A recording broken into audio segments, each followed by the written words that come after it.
정치권 관심 뉴스 살펴보는 포커스 나이트 시간입니다. 김진욱 전 더불어민주당 대변인, 장성호 전 건국대 행정대학원장 나오셨습니다. 어서 오십시오. 네, 안녕하세요. 안녕하십니까. 자, 내일은 대한민국이 일제강점기에서 해방된 지 꼭 80주년이 되는 날입니다. 정부에서 지자체에서 또 관련 단체에서 다양한 행사를 준비하고 있습니다만 올해 광복절이 특히 의미 있게 다가오는 사람들이 있죠.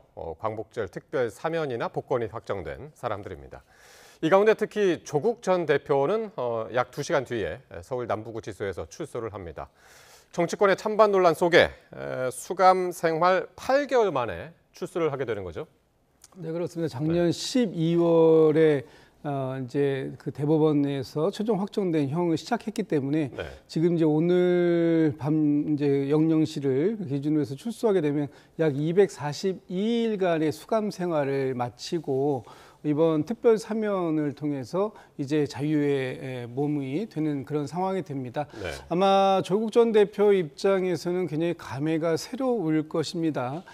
본인이 어떻게 보면은 이 지금 정치 검찰의 피해를 본 희생자라고 이제 생각을 하고 있으실 텐데 그런 부분들에 있어서 같이 동병상련의 고통을 겪었던 이재명 대통령께서 정권을 교체하고 첫 이 특별 사면의 대상자로 조국 전 대표를 포함시켜서 사면을 실시했기 때문에 그 부분에 대해서는 굉장히 좀 감사한 마음을 갖으시지 않을까라는 생각이 들고요.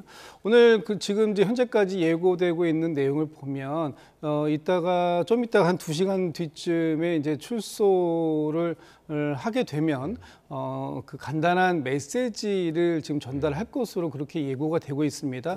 아마도 본인이 이번 특별 사면을 통해서 자유의 몸이 되는 또 이제 평을 다 사면받게 된 것에 대해서 이재명 대통령과 지지자들께 감사의 인사를 좀 드리게 되는 그런 얘기가 있을 것 같고 또 앞으로 본인의 어떤 그 행보랄까요? 그런 부분들에 대한 간단한 말씀을 좀 하시게 되지 않을까 싶은데 얼마 전에 조국 전 대표가 옥중 인터뷰를 한 부분이 있었습니다. 그래서 제가 그 부분을 보니까 조국 전 대표의 최대의 관심사는 검찰 개혁이었던 것 같습니다. 그 옥중 인터뷰의 내용 속에 보면 지금 이재명 정부가 이 개혁하기가 가장 적기이고 특히 여대 야소이기 때문에 이 개혁에 대한 최대한의 그 제도 개혁을 바로 끝낼 수 있을 것이다. 이렇게 이제 기대하고 있고 그 부분에 대해서 강조하는 말씀을 좀 하시지 않을까 싶습니다. 그러니까요. 그러니까 지금 말씀하신 것처럼 석방 후에 첫 메시지가 뭘까 이게 이제 상당히 궁금한데 그 이유는 이제 조 전 대표의 향후 정치 행보하고 이제 연결되는 부분이 있지 않을까 싶어서 그런 건데 어떻게 예상하십니까? 뭐 조국 전 대표 뭐 국회의원도 출마하고 앞으로 정치적 꿈이 크지 않겠습니까? 그렇기 때문에 과거 얘기를 하면 본인이 불리할 것이고 미래의 청사진, 미래의 방향을 제시해야 되는 것이 지금 정치 지도자의 숙명이기 때문에 미래의 비전과 발전 그리고 그동안 뭐 못했던 여러 가지 지금 구치소에서 있었던 그런 것을 바탕으로 해서 전국을 순회하면서 본인의 존재감을 다시 회복하는 그런 정치적인 회복기로 삼을 가능성이 상당히 크고 물론 사면이라는 것이 전 국민의 납득이 있어야 되는데 이번 정치인 사면은 취임 초기고 그렇기 때문에 국민의힘이라든가 보수진영에서 상당히 지금 거부감이 크지 않습니까?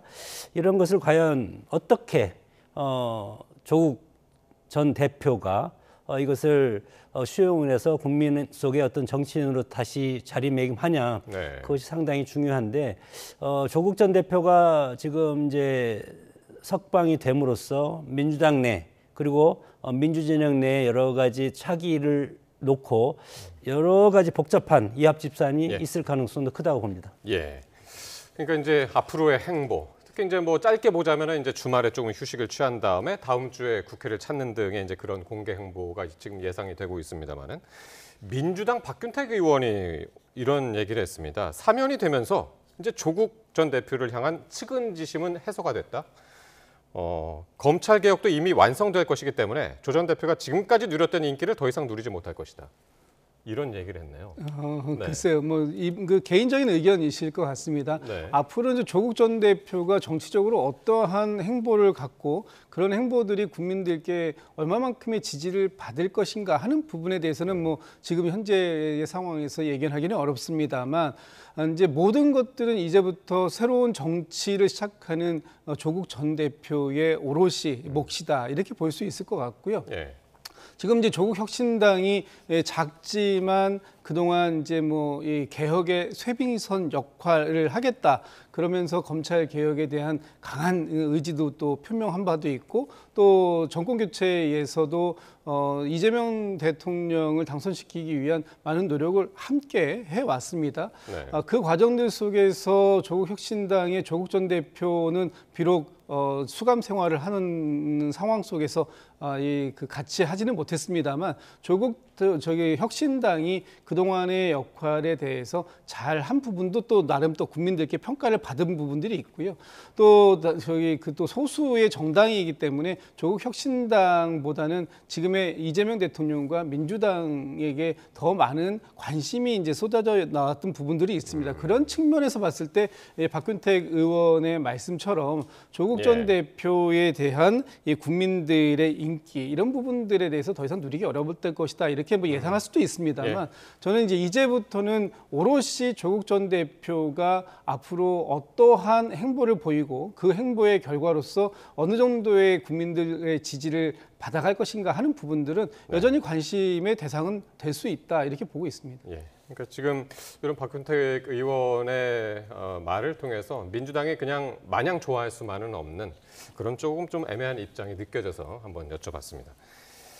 자, 내일 광복절을 앞두고 오늘 국회에서는 전야제 행사가 열리고 있습니다. 아직까지도. 근데 내일은 이제 본 행사가 열리죠. 오전에는 이제 세종문화회관에서 경축식이 열리고 오후에는 광화문 광장에서 이재명 대통령의 국민 임명식이 열립니다. 특히 국민 임명식 이게 72일 만에 열리는 공식 취임식이다. 이렇게 보면 되는 겁니까? 이제 대통령께서 당선되시자마자 바로 업무를 시작하셨기 때문에 지난 6월 4일 국회에서 취임식은 있었습니다. 그럼에도 불구하고 탄핵에 이은 바로 그 보궐의 성격 속으로 선거가 있었기 때문에 당선되자마자 어떤 특별하게 인수위를 거치고 그 인수위가 준비하는 공식적인 취임식의 행사를 할 수가 없었던 상황이었는데 이번에 8.15 광복 80주년을 맞이해서 국민들께서 대통령을 나의 대통령으로 임명하겠다라고 하는 국민 임명식을 갖는 것으로 이제 지금 준비를 하고 있습니다. 내일 행사는 8.15 광복절에 맞춰서 하는 행사인 만큼 이번 광복 행사가 그 광복 80주년을 맞이한 것이고 이번에 행사의 슬로건이 함께 찾은 빛 대한민국을 비추다 이런 행사입니다. 총 이제 3부로 구성이 되어 있는데 그 중에서 이제 2부 순서에서 대통령을 국민 대표 80여 분이 나의 대통령으로서 당신을 임명합니다. 이런 이제 그 임명장을 만들어서 그것들을 이제 전달하는 그런 행사를 갖고요. 그 속에서 대통령께서 이제 그 대통령의 임기를 다시 한번 국민을 위해서 일하겠다 이런 모습으로 말씀드릴 것 같습니다. 그렇군요. 자, 그런데 국민의힘과 개혁신당이 이 국민 임명식에 참석하지 않겠다고 했는데 왜일까요? 이유는 바로 이렇습니다. 한번 들어보시겠습니다. 가성 고쳐 원성고 글자 그대로입니다. 노랫소리가 높을 때일수록 국민들의 원성도 높아진다는 뜻입니다. 우리 국민의힘은 이재명 대통령의 셀프 대관식에 참석하지 않겠습니다. 국민들을 거의 협박하다시피 오만한 태도를 취하면서 겉으로는 국민이 저를 임명합니다. 저는 국민의 종에 불과합니다. 이런 약간 무슨 임명받는 코스프레 쇼하는 게 저는 굉장히 좀 가증스럽다. 그래서 굳이 저희가 이상한 쇼 같은 거 하는 거에 가서 들러리 서줄 필요 없지 않겠습니까? 자, 셀프 대관식이다, 코스프레 쇼다. 상당히 언성이 높았는데 어떻게 들으셨습니까? 가성고처 원성고 춘향전 나온 오래간만에 고등학교 때 고전 때 배운 그런 단어가 지금 보이니까 상당히 옛날 생각도 나고 국민의힘이 저런 얘기를 하는 것은 지금 민주당과 이재명 정부가 2개월 동안 과연 야당을 협상과 대화의 그리고 정치의 파트너로 인정을 하지 않았다. 뭐 이런 차원에서 지금 뭐 국민 임명식에 참석할 수 없다. 그런 것을 설명을 할 수밖에 없다고 생각이 들고 특히 중요한 것은 최근에 조국 윤미향 전 의원 지금 사면 문제와 관련해서 상당히 국민적 어떤 의식과 동떨어진 그런 사면을 지금 했다고 판단하고 있지 않습니까?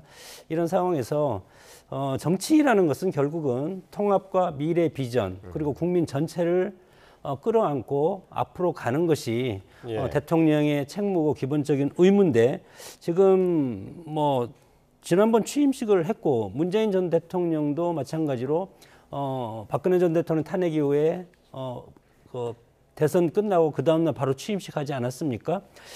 그럼에도 불구하고 지난번과 또 비교를 해보면 지금 수혜도 있고 상당히 뭐 민심이 흉흉한 이 상황에서 내일 국민 임명식을 강행하는 것은 국민의 입장에서는 그리고 개혁신당 입장에서는 그리고 보수 지지층 입장에서는 상당히 이것에 대해서 반쪽 대회다. 지지층을 향한 지지층을 위한 어떤 축제로 자리매김하고 있지 않나 그렇게 돼서 상당히 비판적인 시각으로 지금 보고 있을 수밖에 없다고 봅니다. 그러니까 결과적으로 지금 말씀하신 것처럼 반쪽짜리 임명식이 될 수밖에 없는 상황. 정부 입장에서는 또 여당 입장에서는 상당히 아쉬울 수밖에 없는데. 근데 이제 여당 민주당 김영진 의원은 이런 얘기를 했습니다. 이 정청래 대표가 취임 후에 예방을 안 했죠. 국민의힘하고 개혁신당. 네. 그게 이 취임 후에 예방을 돌 때 이제 두 정당을 뺀 것도 작용을 했다고 본다. 정치는 주고받는 것이다라는 이야기를 해서 이건 어떻게 들으셨나요? 뭐 이렇게 생각하시는 부분도 분명히 있을 수 있습니다. 정치 특히 집권 여당의 대표이기 때문에 전체를 다 아우르고 가는 모든 국민을 아우르고 가는 그런 모습도 필요했던 부분이 있는 거 아니냐. 이제 정청래 대표가 얘기하는 부분, 선명한 정당을 표방하는 부분, 그리고 지금 국민의힘이 내란을 동조하는 모습을 여전히 보여주고 있는, 그래서 빠르게 국민의힘도 이 개혁의 쇄신의 모습으로 나와야 된다라는 부분, 또 지난 내란 세력과의 결별을 단호하게 해내야 된다라는 부분도 필요한 말씀이신 건 맞습니다만, 집권 여당의 대표가 좀 더 품넓게 손을 먼저 내미는 모습도 필요하지 않았느냐라는 부분이 필요한 것이 그런 말씀이신 것 같고요. 이재명 대통령께서도 협치를 굉장히 강조하셨고 취임식 하시는 날 또 그 이후에도 야당의 대표를 초청해서 많은 말씀들을 나누고 앞으로 협치를 지속적으로 가져가겠다라고 했던 것에 또 보다 조금 더 여당의 대표도 그런 대승적 차원에서의 협치 모습을 좀 보여줬으면 하는 그런 아쉬움의 표현이 말씀이시지 않는가 싶습니다. 내일 국민 임명식 어떻게 진행이 되는지 한번 지켜보도록 하고요. 자, 오늘 김건희 씨가 구속 후에 첫 조사를 받았습니다. 오전 10시에 시작해서 4시간 만에 이제 끝났는데 쉬는 시간 빼고 실질적으로는 한 2시간 10분 정도 조사가 이루어졌다고 합니다. 특검이 오늘은 주로 명태균 씨로부터 여론조사 결과를 무료로 받았는지 여부 집중 추궁했다고 하는데 오늘 김건희 씨가 대부분의 진술을 거부했다고 하죠. 뭐 진술을 한다고 하더라도 유리할 것이 없다. 그렇게 뭐 변호인과 상의해서 그렇게 결정을 한 것 같고 그리고 지난 뭐 새로운 증거가 지금 계속 또 나오지 않습니까? 자수서를 비롯하여 그렇기 때문에 이것을 예측할 수가 없고 만약에 질문을 잘못했다가 나중에 본안 재판에 가서 이것에 대해서 또 특검 조사에서 진술한 것과 새로운 특검이 새로운 증거를 제시했을 때 이것이 맞지 않으면 이것 또한 형량에 큰 영향을 끼칠 수밖에 없지 않습니까? 그렇기 때문에 지금부터는 아마 특검 조사에서는 묵비권을 행사할 가능성이 상당히 클 수밖에 없다고 봅니다. 그렇군요. 뭐 윤석열 전 대통령하고는 달랐습니다. 윤 전 대통령은 이제 아예 출석을 하지 않았고 김건희 씨는 이제 출석은 했지만 묵비권을 행사했고 어떤 전략이 있다고 보십니까? 김건희 씨하고 윤석열 전 대통령하고는 굉장히 차원이 다른 지금 그 방어 전략을 쓸 수밖에 없다라고 보여집니다. 윤석열 전 대통령은 이미 내란 우두머리 혐의로 재판을 받고 있고 그 혐의의 형량이 워낙 중대한 형량, 최소한이 무기징역 이상이기 때문에 지금 더 이상의 특검에 협조를 해서 새로운 부분을 본인을 방어한다고 하더라도 그 부분에 대해서 본인이 받을 수 있는 실익이 별로 없다라는 측면이 이제 그 얘기가 되는 것이고요. 예. 김건희 씨 같은 경우에는 이제부터 어떻게 본인이 조사에 응하고 기소에서 형량을 결정짓는 부분까지 이제부터는 본인의 방어권을 최대한 적극적으로 사용하지 않으면 본인의 형량은 점점 더 올라갈 수밖에 없는 그런 상황이 있습니다. 지금은 3개의 혐의지만 지금 김건희 특검이 수사를 하고 있는 혐의는 16가지 플러스 알파의 혐의가 있습니다. 그 중에서도 오늘 새롭게 이게 나오는 서희건설 같은 경우에는 자칫 잘못하다가는 뇌물죄까지도 또 추가가 되는 그 뇌물죄도 굉장히 중범죄입니다. 그렇기 때문에 여러 가지 상황들에 있어서 본인의 형량을 줄일 수 있도록 최대한 노력하는데 오늘 진술 거부권을 사용한 부분에 있어서는 아마도 구속되자마자 지금 아마 정신적으로 굉장히 충격에 빠져 있을 겁니다. 본인이 구속될 것을 예견하지 못했을 수도 있고요. 또 구속된 이후에 식사라든지 이런 부분들 새롭게 그 수감 생활에 적응해야 되는 부분 여러 가지 것들이 오늘 당장 김건희 씨가 출석해서 그 본인이 가지고 알고 있는 내용들을 그대로 다 진술하기에는 상당한 무리가 있었을 것이다. 그래서 그 특검에서도 18일 날 추가 소환 조사를 통해서 수사를 이어가겠다 이렇게 하고 오늘은 그렇군요. 굉장히 짧게 끝낸 것 같습니다. 특검에는 이렇게 이제 거의 아무 말을 하지 않았는데 중간 쉬는 시간에 변호인단에 이런 얘기를 했다고 하죠. 내가 다시 내 남편하고 살 수 있을까? 다시 우리가 만날 수 있을까? 라고 얘기를 했다고 하는데 다시 만날 수 있을까요? 뭐 만날 수 있겠죠. 뭐 그러나 이제 변호인과 이런 사적인 대화죠. 어떻게 보면 그 사적인 대화를 변호인을 통해서 외부에 이제 노출이 됐다는 것은 여러 가지 의미도 있다 그렇게 봅니다.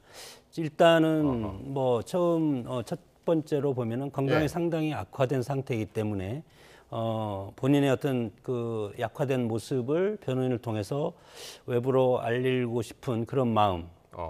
그리고 그러니까 변호인이 이런 이야기를 했다라는 것을 일부러 노출했다.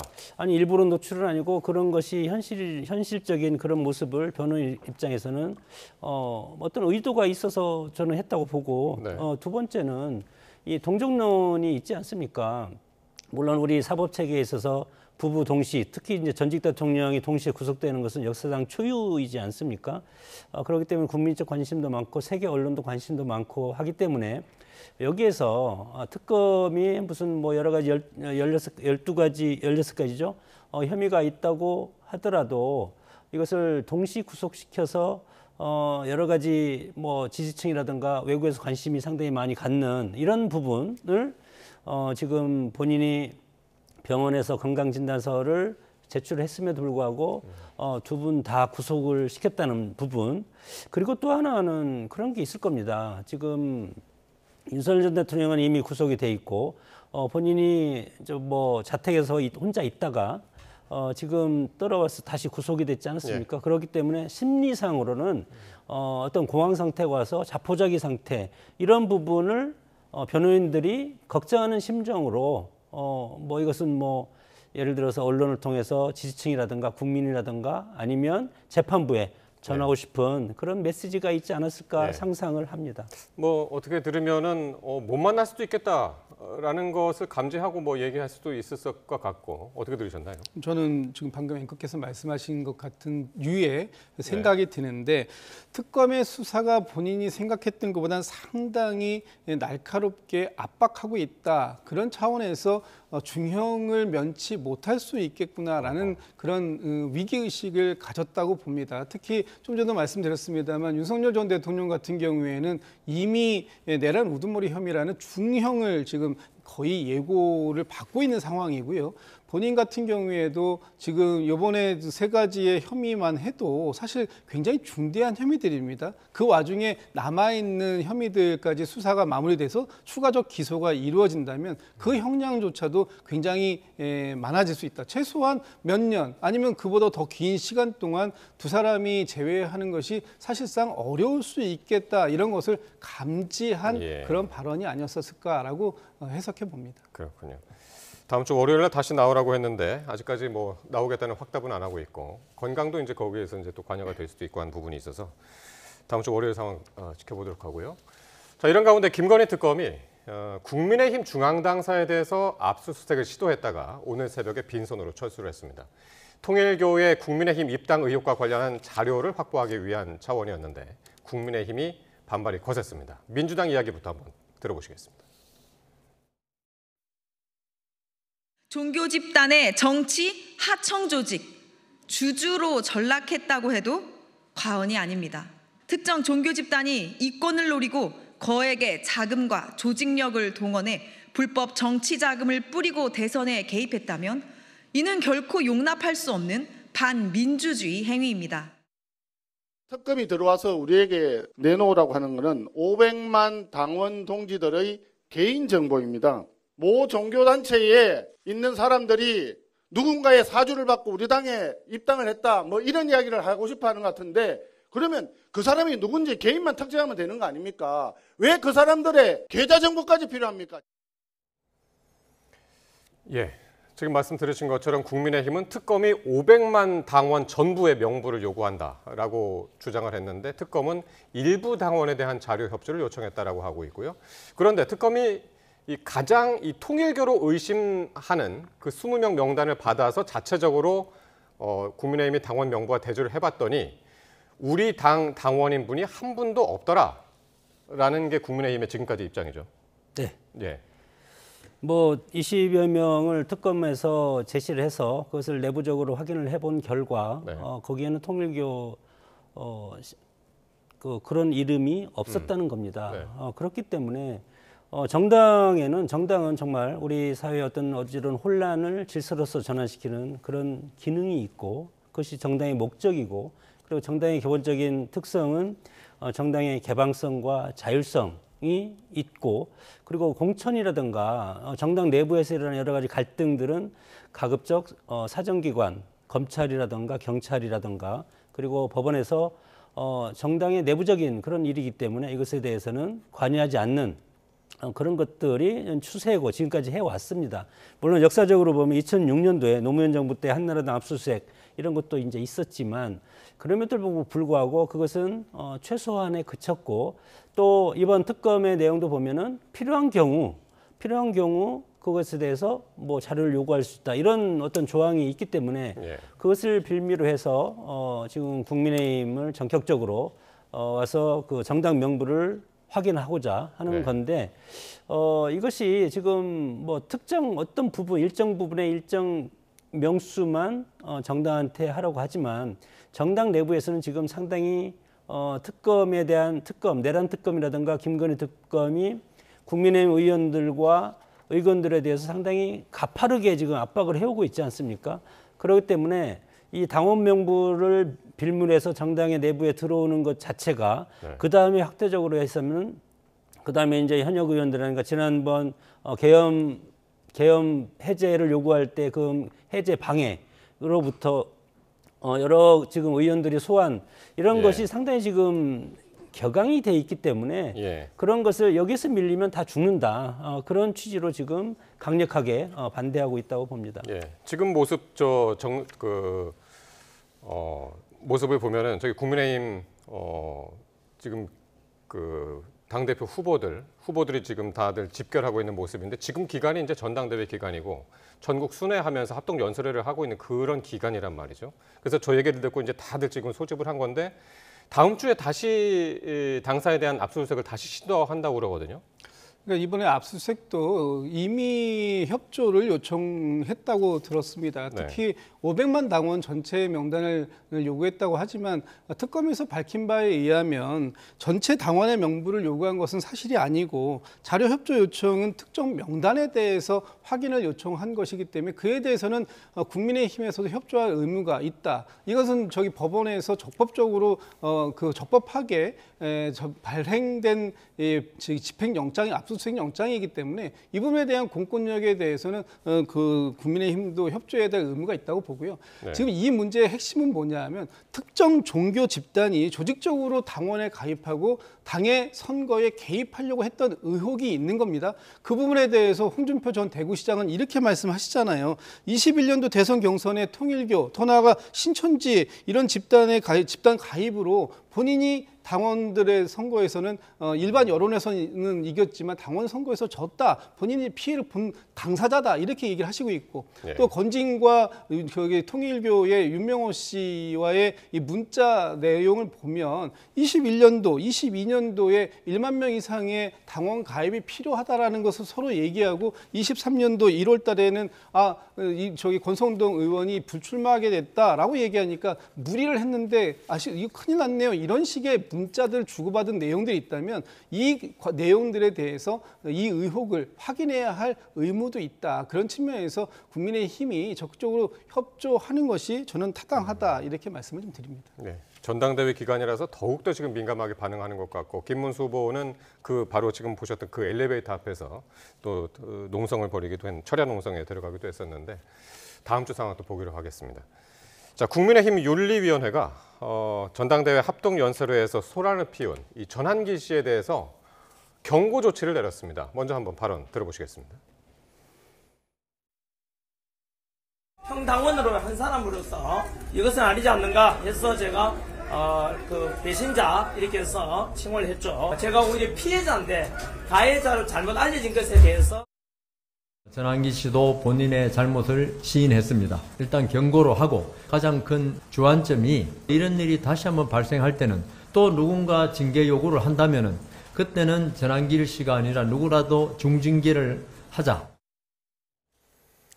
예, 경고 조치 가장 낮은 수준의 이제 징계인데 지난주에 송원석 비상대책위원장이 이런 얘기를 했죠. 죄질이 매우 엄중하다. 엄벌을 요청한다. 이렇게 했는데 오늘 윤리위에서는 경징계를 내렸습니다. 선제적이지 않다는 것은 쌍방과실이라는 거죠. 지금 김근식 후보자가 먼저 지금 뭐 친윤 세력에 대해 상당히 비판적으로 나오니까 지금 전당대회가 지역 순회 경선을 하면서 상당히 격해지고 있습니다.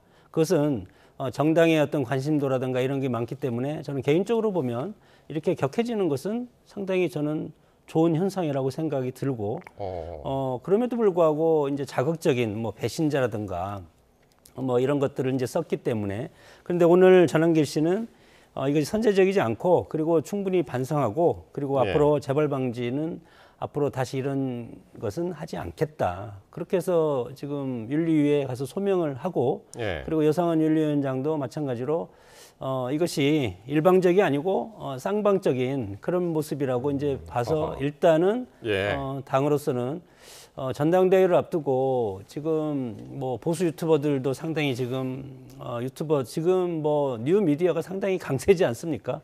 민주당도 마찬가지고 국민의힘도 마찬가지로 그래서 뉴미디어의 어떤 바람이 상당히 강하기 때문에 이런 것을 만약에 중징계라든가 뭐 당원권 정지라든가 출당이라든가 이런 것까지 과격하게 할 경우 오히려 더 큰 분란에 휩싸일 가능성이 상당히 크기 때문에 일단 첫 번째 윤리위에서 이런 결정이고 앞으로 이런 것이 이제 재발하지 않도록 하는 예방적 차원이 저는 더 훨씬 중요하다고 보고 국민의힘이 앞으로 지금 다수당인 민주당과 이재명 정부에 대해서 선명 야당으로서 맞서기 위해서는 저도 마찬가지로 이렇게 생각합니다. 모든 세력, 보수 우파 모든 세력들이 단일 대우로 가는 것이 상당히 중요하고 물론 행사장에서 이렇게 분란을 일으키고 소란스럽게 하고 행사를 방해하고 업무 방해를 한다는 것은 인정을 하지만 그럼에도 불구하고 그런 것들은 보수 정당이 잘 되게 하기 위한